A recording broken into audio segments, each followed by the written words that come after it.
Well, hello everybody. SFN Conspiracy TV coming at you. Like, subscribe, and share. And hit the bell notification button.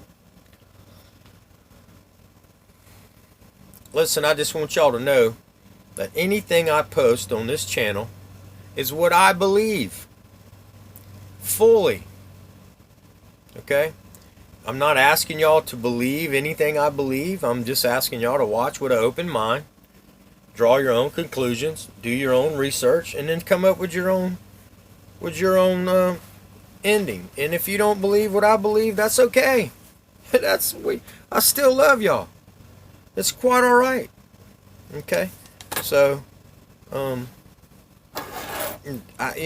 this is just what I believe. This is what my teaching in my eyes, what I see for myself. Okay, when I watch videos of different video after video of different people sending up high altitude weather balloons going 110, 120,000 feet in the air. Now they claim you would be able to see curvature at 35,000 feet, and once you get to 35,000 feet and above, you'll definitely see curvature. But look after video, and I will be posting some of high altitude balloons going up and showing no curve for miles and miles away. And if you go by their math, 8 inches per mile square, 8 inches per mile square means that there's no possible way with that type of curve that you're going to see the Chicago skyline 56 miles away. But yet they have video, hours and hours of time-lapse video where they set up a camera and just looked at it 56 miles away, and it recorded all day long, and it showed the Chicago skyline all day and all night from 56 miles away. There's no possible way that can happen with 8 inches per mile square that they claim the Earth is. You also cannot shoot a laser beam 14 miles from one side of the lake to the other and actually see it from 14 miles away, because the curve would actually be in the straight line of the laser, and it wouldn't be a straight line. You would not see it. It would not make it to the 14th mile across because the curve would be too deep. It's just no possible way to do it, but they do it. So it's so funny. What do you see for yourself? There's no possible way. Also, and again, I got a video of somebody showing a wind farm. Right, I'm not saying that you won't see the wind farm. Right, you're going to see some of the wind farm, and that's the thing. Let the ships go past that wind farm and get totally out of focus, because you can't see it anymore because of your eyes.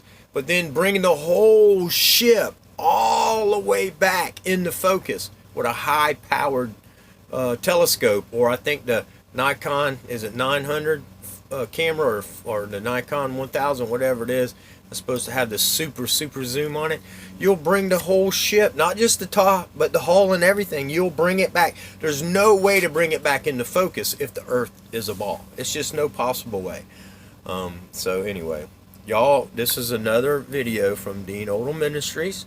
I'm using this under Creative Commons Fair Use for Education. Dean Odle is my pastor. He has been my pastor since 2013.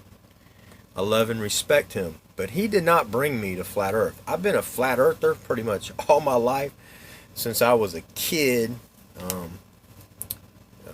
I was born in the late 60s, and I was lucky enough to be raised with influence of a Vietnam veteran that came home from Vietnam Wars and would tell me the truth about the government, the police, the fake moon landings, and everything. And now, of course, everybody knows that the moon landings are fake. They've been proven to be fake over and over and over. And so, you got NASA admitting that all the pictures of the Earth are CGI CGI imagery. CGI means computer generated, people. There's no photos. The only photo, there's one photo in existence that they claim was of the Earth, but they've proven that that was, of course, that was a picture they took from a spaceship, but not going out into space. They were still in our orbit, and they took it through a round window to make the appearance of the Earth look round. They've already debunked that photo. So that's the only photo.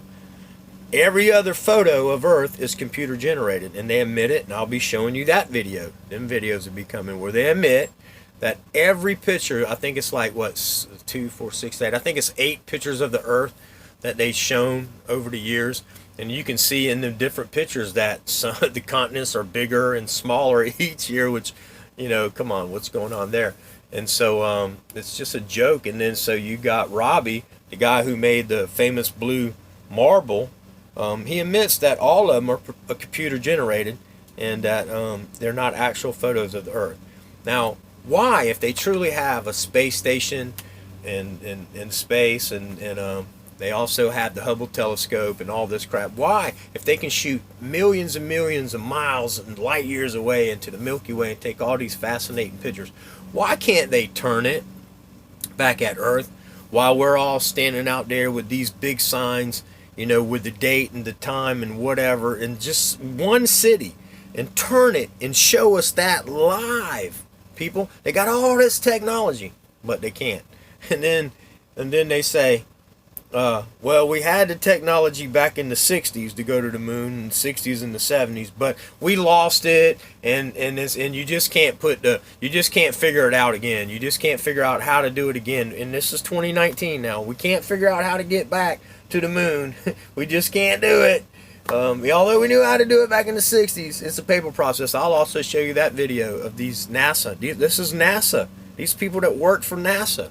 NASA astronauts. You know what they call it? Astronauts, because they're not going nowhere. Anyway, this is an enclosed system, people. There is above, there is a below, there is a heaven, there is a hell. The waters that separate the waters. Y'all enjoy. This will be in several parts because I can only do about a 45-minute video. I've already talked about almost 8 minutes now, 7.5. So let me get to the video, and I'll stop it at about 45-50 minutes so it'll upload, and then I'll do part 2. Dean Oldham Ministries, Fire and Grace Church. Love you all. God bless everyone. Watch with an open mind. Do your own research. Think for yourself. Don't hate me because I believed what I believe, because I don't hate you because you believe what you believe. I still love you no matter what. Is Flat Earth just another crazy conspiracy theory by a bunch of paranoid people who feed on too much fake news? And that's kind of where a lot of the media want to come from. And then, of course, with me being a pastor, being a Christian, it's just a Bible thing with him. It's just a religious thing. We're a bunch Sorry, of religious nuts. I'm plugging in my charger. Bear with me a second. Science. But again, none of that's true. Because, even I was indoctrinated. I have to say I was ashamed that I didn't believe this sooner, because I read the Bible over and over, studied it. I saw he engraved a circle. Proverbs 8, engraved a circle upon the face of the deep. I read the terms, the ends of the earth, again and again and again. I read the terms about the four corners of the earth. And I read all that. I just and the sun moving.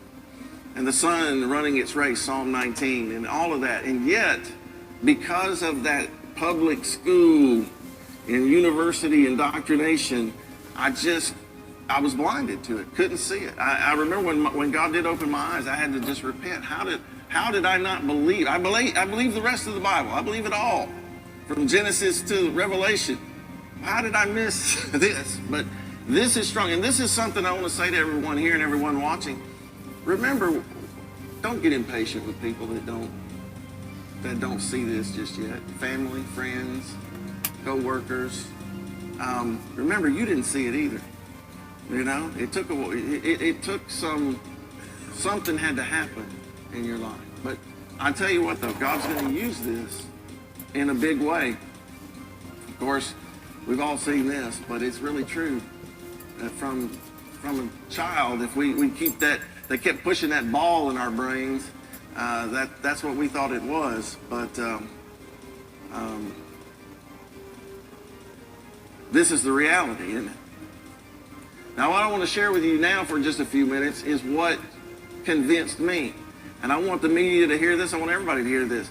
Here I am a pastor. I am a Bible believer. I am not ashamed of the gospel of Jesus Christ. I'm not ashamed of being a Christian.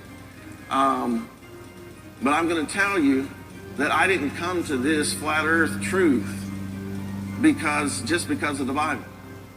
In fact, if it hadn't been for evidence like this, I wouldn't be here.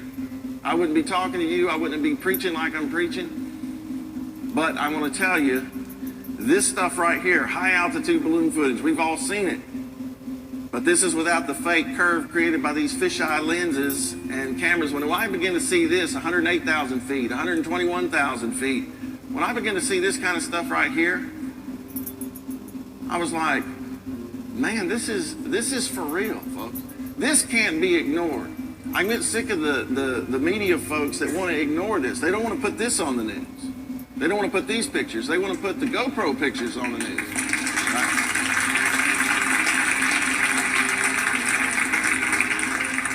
But when you start looking at this, and I want to say too, and I'm going to share with you something I just saw recently. But of course, I've been looking at U-2 flies at 70,000 feet, the U-2 spy plane, right? There it is, Lockheed Martin's specification, 70,000 feet ceiling, right? Now here's the pilot's reflection in the U-2 spy plane. Look at that massive curve in the reflection of his visor at 70,000 feet. Look at that, really? That much curve, huh?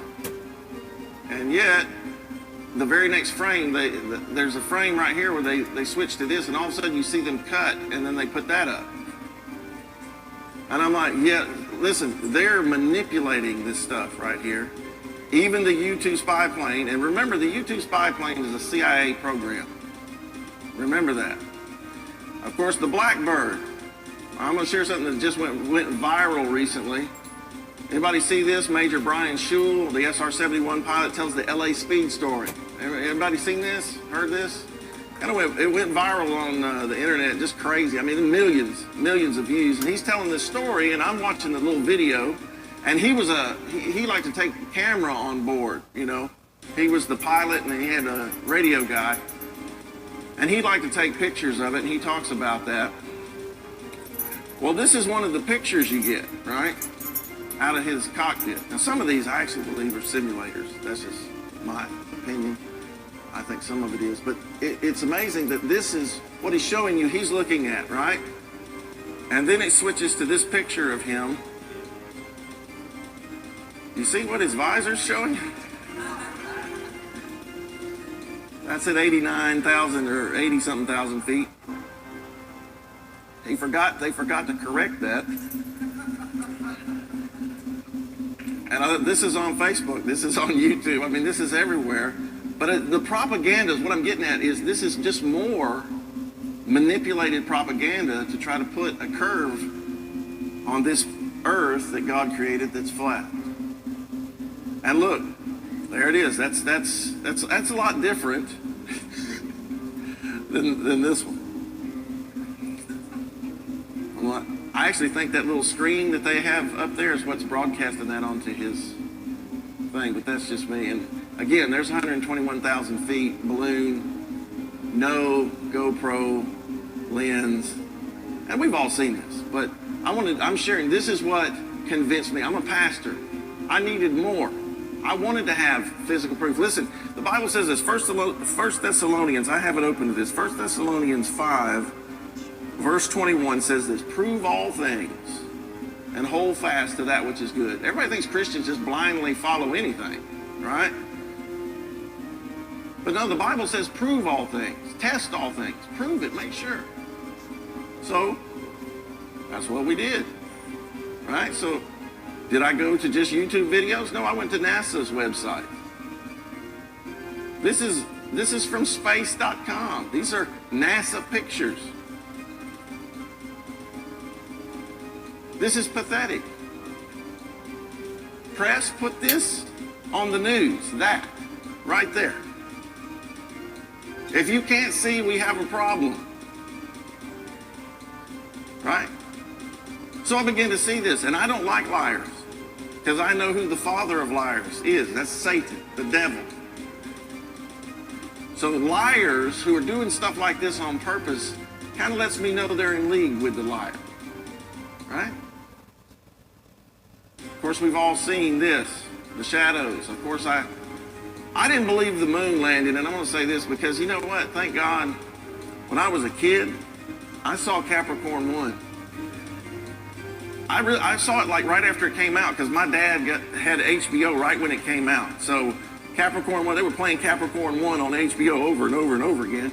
I wasn't supposed to be watching it, but you know, when Dad wasn't home, I was I had the HBO on and I watched Capricorn, and I was like, yeah, that's what they did. I know that's what they did. But of course, shadows going in different directions. I mean, no blast crater.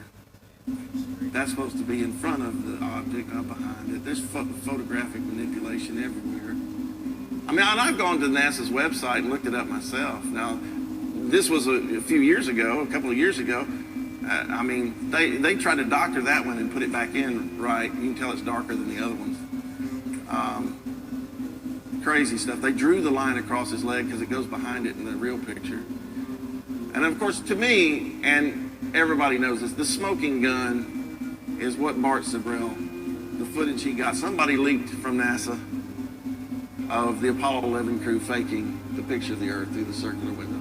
I mean, I'm waiting for the news crew to play just that 10-minute snippet and go, this is why people like us have a problem believing NASA or the government or the European Space Agency or whoever, the Chinese. This is why, because they do lie. And of course, now what? All the Apollo footage is gone. They destroyed it, lost it, whatever. Right, okay. All right. That one gets me right there, though. 10,000-pound thrust engine to land in there's no crater under it. There's no dust on. It's a movie set, folks, and we know it. It's a movie set. And then I began to see the videos and the pictures, and then I took some pictures myself. We saw it coming back from Birmingham one time. The clouds behind the sun. We've all seen that. Of course, some people say it's overexposure, and so you put a negative filter on it, and what do you get? It's not overexposure. The sun is smaller. It's not far away. It's just what the Bible always said. That it's close. It's moving in a circuit above us. Just some more. Flat Earth Photography. I don't even know who this person is, but you do good work. Of course, the famous one, it's not 93 million miles away. I mean, this is stuff you can view, you can see, you can do yourself. Do they put that on the news? We'll see. Huh? Interesting scripture from the book of Job, known by most theologians, one of the oldest books in the Bible. It says, now men see not the bright light or the sun, which is in the clouds. I'm telling you, it's in the clouds. I don't even believe the 3,000-mile thing at all anyway, either. I'm not condemning if you. I think we don't. A lot of it. We don't know a lot of things, but we got a lot to learn.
Marble 2.0.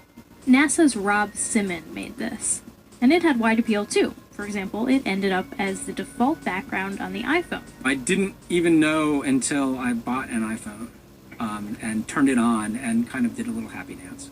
Simon's job is... It's primarily taking data and making pictures out of it. That's what this is, a composite of data sets from several different instruments translated into a picture.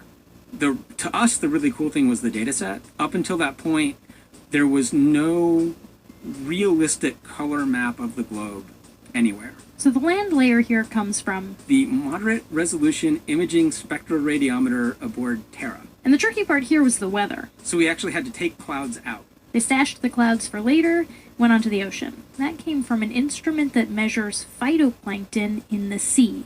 Where it was low, I colored it dark blue because they're low mostly in mid-oceans. And then where it's a little bit higher, it was like a little bit brighter green. Then add the clouds back in. There's a small problem with it because there's a very slight gap in between each orbit. So some of those are painted on. It is photoshopped, but it's has to be.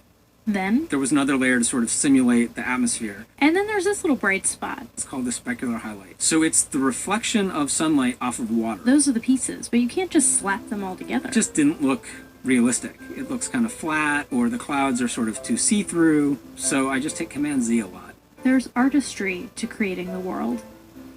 What I imagine it to be. Unfortunately, I'm not an astronaut.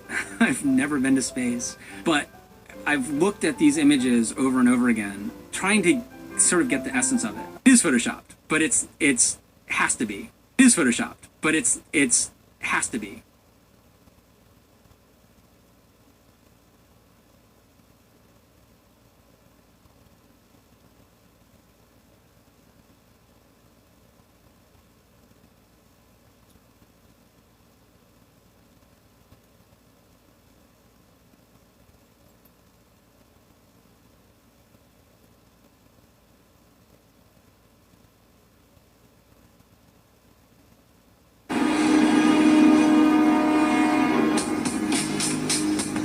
The Matrix is a system, Neo. That system is our enemy. When you're inside, you look around, what do you see? Businessmen, teachers, lawyers, carpenters, the very minds of the people we are trying to save. But until we do, these people are still a part of that system, and that makes them our enemy. You have to understand, most of these people are not ready to be unplugged. And many of them are so inert, so hopelessly dependent on the system, that they will fight to protect it.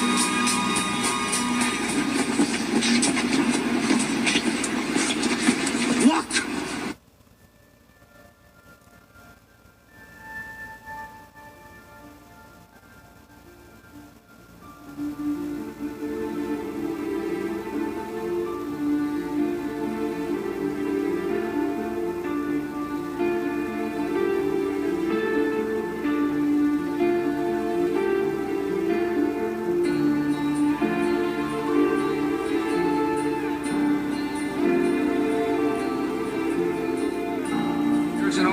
Saying in Tennessee, I know it's in Texas, probably in Tennessee, that says, fool me once, shame on you. If fool me, we can't get fooled again.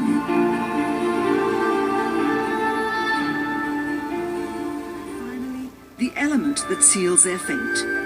Of all the footage of Apollo 11 requested from NASA over a 5-year period, one gem was discovered just before the completion of this documentary. An old reel received by mistake. It contains the raw or unedited footage of the crew of Apollo 11, Michael Collins, Edwin Aldrin Jr., and Neil Armstrong, staging part of their mission for nearly an hour in living color, with exceptionally clear behind-the-scenes audio of conversations discussing the techniques used to achieve a disingenuous picture depicting the Earth at a distance, in order to falsely demonstrate their far journey from it and their ability to survive passing through the Van Allen radiation belts. It cannot be misconstrued that this staging was done for some other reason prior to the mission, for the reel itself is slated and dated July 18th, 19th, and 20th, 1969, the very days of the mission when they were said to be approaching and achieving lunar orbit. Furthermore, it is apparent they are in genuine zero gravity aboard the actual spacecraft, necessary to convince the mass media of their authenticity, just not any further than Earth orbit, as you will see. In this never-before-seen or heard footage, not only is the radio conversation between the astronauts and Houston Control audible, there is a secondary, private conversation taking place between the crew and a third confidential party, prompting the astronauts with what to say, when to speak, and how to effectively manipulate the camera to achieve the desired misleading effect. NASA claims that the Houston transmissions were the only ones taking place with the astronauts. Listen now as Houston Control initiates a conversation with the crew, only to find them too preoccupied with the behind-the-scenes trickery to respond. Moments pass and the oversight is picked up on by the clandestine third party, who quickly prompts them with talk. Immediately, Neil Armstrong speaks. Hello, Apollo 11. Houston, Goldstone says that the TV looks great. Over.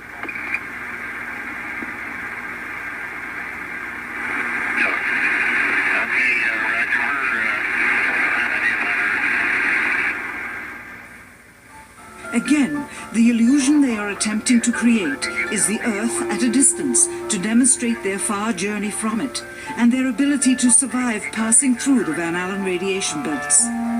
Understand, too, that only about 20 seconds of this raw footage was ever broadcast to the public, and these conversations discussing their deception were believed to be private.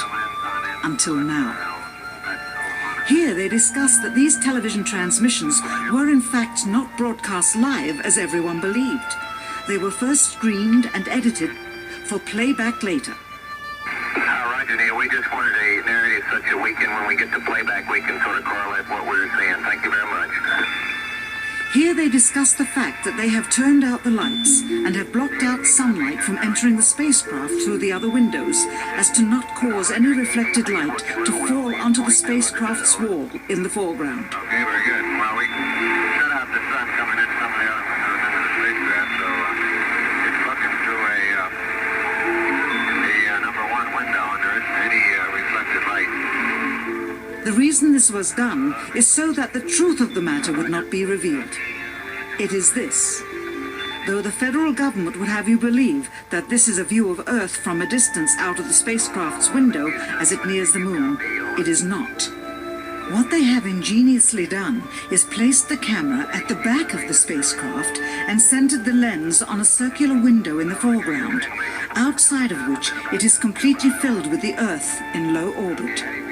The circumference of the window then appears to be the diameter of the Earth at a distance, with the darkened walls of the spacecraft appearing to be the blackness of space around it. That is why they wanted the interior dark and blocked out the sun from entering through the other windows. Here you can see the extruded window, probably 2 inches thick at the bottom. This is because the Earth's shine is coming in at a downward angle. It also causes the Earth to appear to be an irregularly shaped circle, for you are seeing the outside of the window at the bottom and the inside of the window at the top, which together form 2 different sized halves of a circle. Subsequently, this take was never used. As they perfected the shot, a crescent-shaped piece of black material was inset slightly into the window to create the illusion of the Earth's terminator line dividing night and day. It is uncannily convincing. During this segment, intended to be edited and played back later for the worldwide television audience, dated July 18th, 1969, Neil Armstrong condemns himself as he states that he is 130,000 miles out, or halfway to the moon, as the NASA flight log also states on this date, when he is in reality in low Earth orbit of a few hundred miles. Roger, Houston, Apollo 11. Calling in from about 130,000 miles out.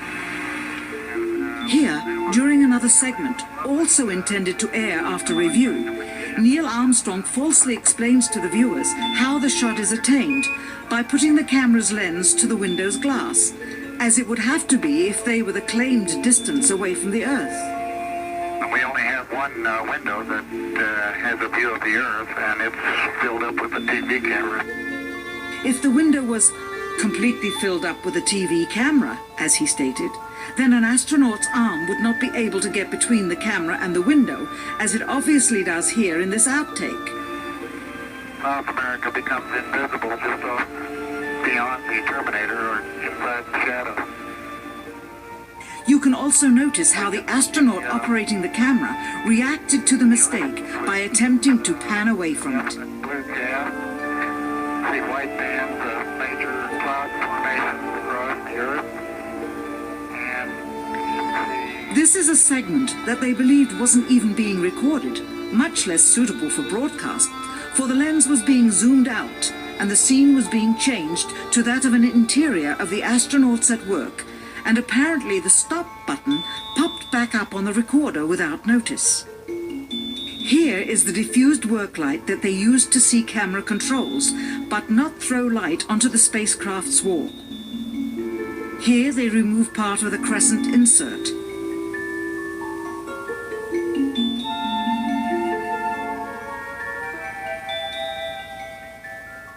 Finally, the iris is opened up and you can see the real location of the camera and the very bright and near Earth out the window.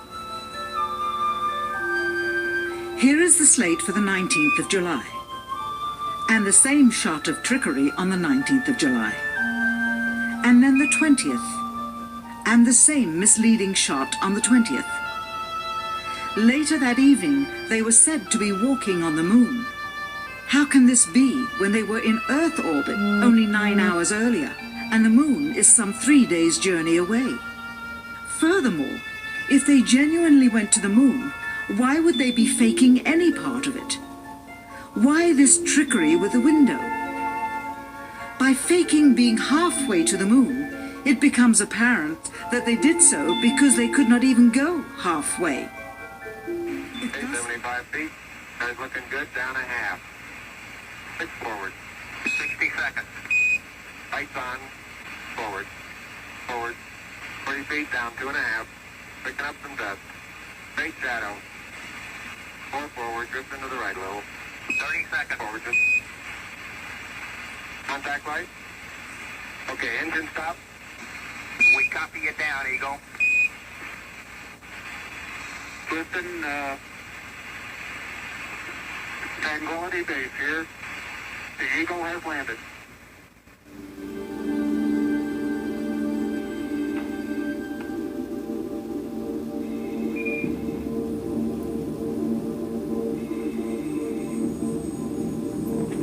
That's one small step for man, one giant leap for mankind.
Christoph, let me ask you, why do you think that Truman has never come close to discovering the true nature of his world until now?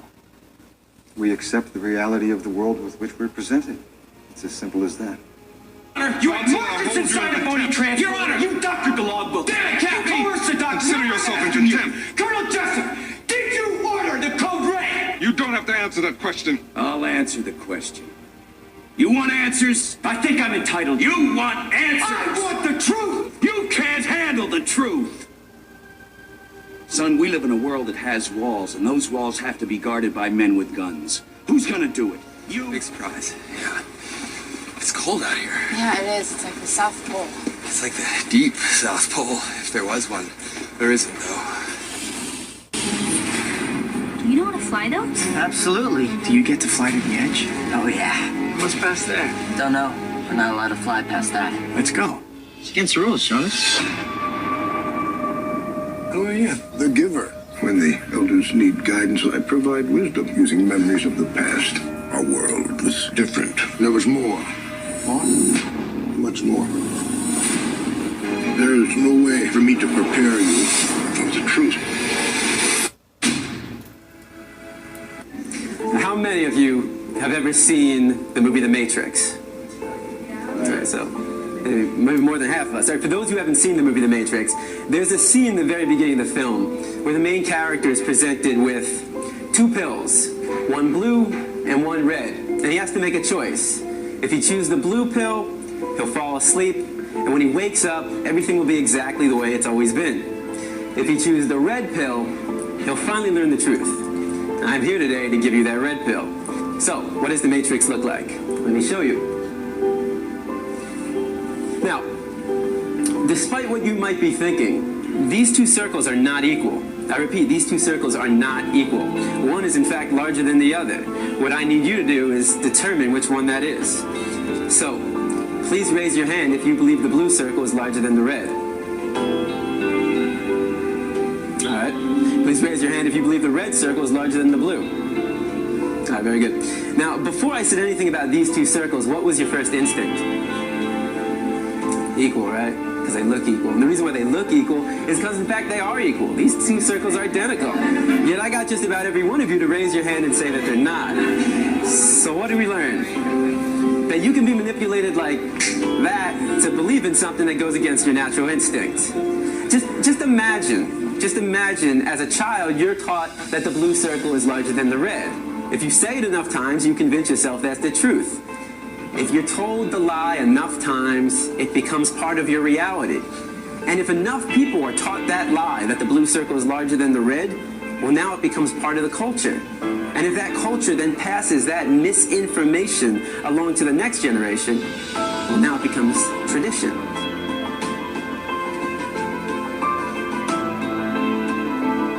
The Matrix is a story. It's a story when told enough times to enough people, it becomes part of that culture. It becomes the tradition. And this story is being told over and over every day. Is the Earth flat or round? It's round. Okay, now let's see. How do we go about proving that? Go to the seashore. Go to a seashore. Watch as ships sail away. They don't disappear all at once. No, first, the bottom will disappear. See, the bottom of the ship is gone. Now we can see midway up, and then the whole thing disappears. Now, ships came back. They didn't fall off the table. So people realized that the world is curved. I mean, it's a big curve, but it's curved. So, the process of testing claims, the world is flat, the world is round, is what we call science. Welcome to the empty horizon. Keep in mind that this is an empty horizon. There are no visible boats. As we zoom in, we see two boats appear along what I call the wavefront edge, which is the blue line of last discernible water. We also can see, as we zoom in further, something I call the mirror line. It is a reflection that forms under the boats after they pass the wavefront edge. The mast represents approximately 1/3 of the full height of the boat. Instruments and equipment attached to the mast structure create a visual line. This interval therefore represents approximately 1/6 of the overall height over the water. The lensing effect eventually acts like a funhouse mirror, stretching the top of the image and compressing the bottom of the image over time. Watch As ships sail away, they don't disappear all at once. No, first, the bottom will disappear. Here, as our ship passes behind a channel marker, we can make several observations. The channel marker has its own mirror line very, very close to our wavefront. By contrast, the mirror line for the ship is much higher, seeing as it is much further away. Another indicator is how much smaller the ship has appeared to become. As I take this moment to zoom out and observe the overall structure, keep in mind that now the ship appears to be shorter than the channel marker, and yet 1/3 of it appears to be mast, and 2/3 of it appears to be boat. Oh, and I'd almost forgotten. This started out as an empty horizon. Yeah, I mean, like, totally empty. There wasn't anything on it when we started, and that was 18 minutes ago. Well, first, the bottom will disappear. See, the bottom of the ship is gone. Now we can see midway up, and then the whole thing disappears. One last time, to be clear, the distance between the mast top and the spreader bar and its distance from the mirror line is not inconsistent with the entire boat still being present above the mirror line, but hidden by distortion.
Chroma key means you can use any background that you like.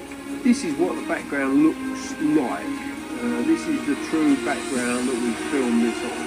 With chroma key, it means you can have any background that you like this, or maybe this, or maybe this.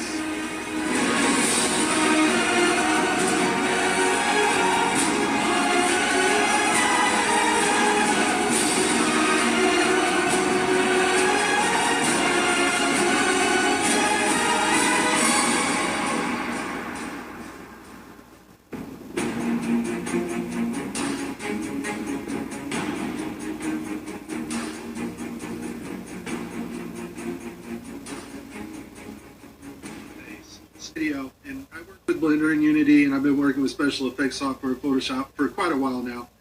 And when I saw this video, I realized it became instantly clear how they do it. And it's just video game technology. Now, if you're part of the Geek Squad or the techie crowd, well, then you already know about this technology. And so let's get to the video that caught my attention, and you will see the same things that I saw. Let's watch. We have to introduce the concept of freefall. So let's use this model up here. And let's enlist the help of a friend. X. You might know her.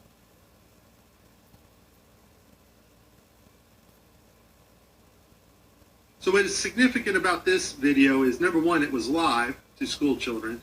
Number two, we have this stuffed animal that is transitioning in on another video channel.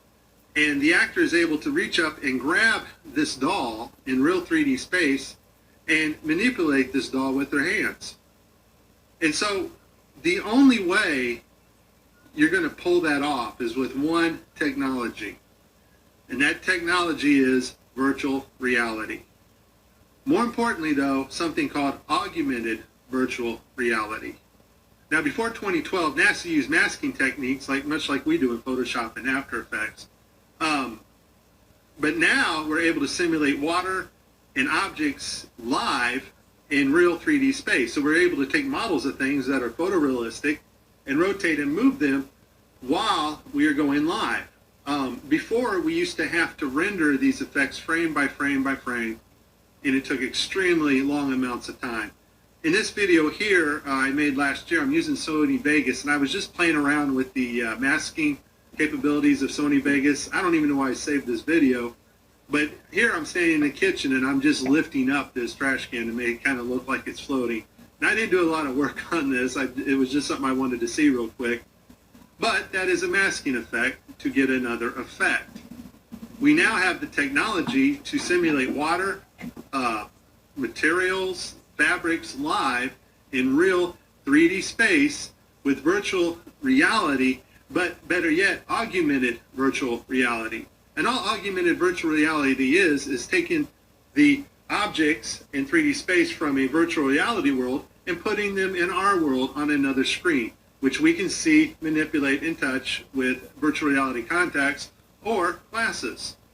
In this next segment, I'm going to show you how NASA grabs objects in 3D space, rotates them around, manipulates them. They can do this with water, with cloth, anything.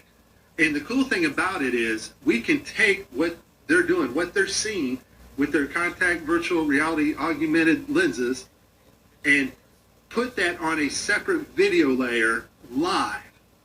Yes, live. And do it all in real time. So I'm going to show you what it looks like to them as they're grabbing objects and manipulating them.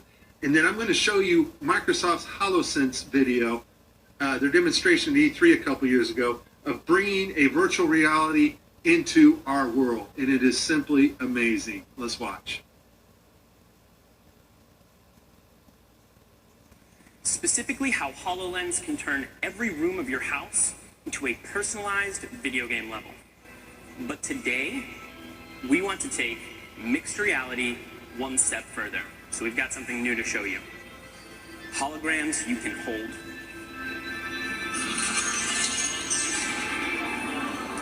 This holographic gauntlet is the weapon that Dan will be using while playing Project X-Ray. You'll notice that as he moves his arm, the hologram moves as well. This is a wearable hologram. And when you combine technology like this with the environment understanding of HoloLens, you can do some pretty spectacular things.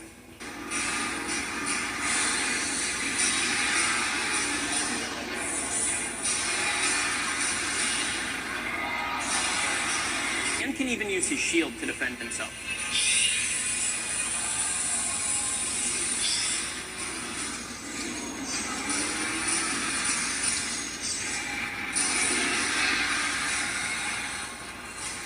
Nicely done. Looks like that's all of them.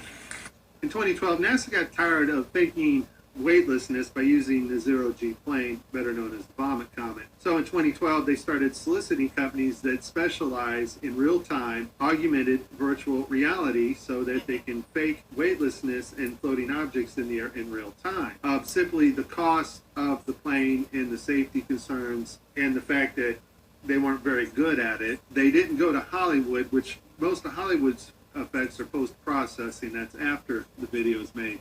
They needed something they can do in real time and make it look realistic. And so I'll put this link in the description. They found a company called Telemetrics. Thank you, Debbie Durant, for bringing this to my attention. After I researched this, lo and behold, I found out our government has a contract with these people. And Telemetrics, basically what they do is they help news teams and they bring broadcasts together in real time, and they're able to create sets, cities, anything you want in a virtual reality world and make it look absolutely 100% real. They're also able to bring different people from around the world, put them in the same room and broadcast live, and give them desks, whatever they need to make the broadcast. So it's a pretty amazing company. Here we see Johnson Space Center. Telemetrics provided latest camera robotics technology, NASA's government television at Mission Control. Why do you need to fake virtual reality sets at Mission Control and Johnson Space Center? I think we know the answer to that when we saw Tim Peake on the gridded blue screen. So this next segment, I'm going to show you what it looks like when virtual reality being broadcast live doesn't work out so well because the system's not perfect. And then at the very end, I'm going to show you the mother of all screw-ups when they actually have a channel shut off that should be on. Because once again, these astronauts are looking in 3D space. They are grabbing objects because they're wearing augmented contact lenses. And if that object's not there broadcast to the viewers live, then it's going to look pretty ridiculous. So let's see some of NASA's screw-ups. I'll cover them as they happen, and then we'll move on to the final. Okay, so this is one of NASA's older videos where they use post-processing and masks. This is a video layer mask in augmented virtual reality.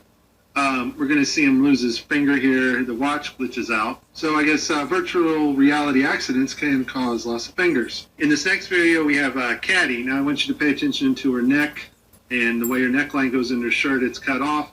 And the necklace. Apparently they wanted to show how cool this necklace looked. Unfortunately, it's not perfect. The necklace goes in and out of her shirt unnaturally, and her neck glitches in several places. I literally spent hours going after probably 30 or 40 videos, probably had approximately 45 minutes straight of NASA messing up the virtual reality setup. I tried to pick some clips that were obvious and some not so obvious. Show you some of the contacts. We're going to see Tim Peake with his contacts in, but these are virtual reality contacts overlaid on the eyes so actors can interact with things in 3D space, all in real time. Okay, that ends part 1. Come back for part 2. Escaping the Matrix, Biblical Flat Earth.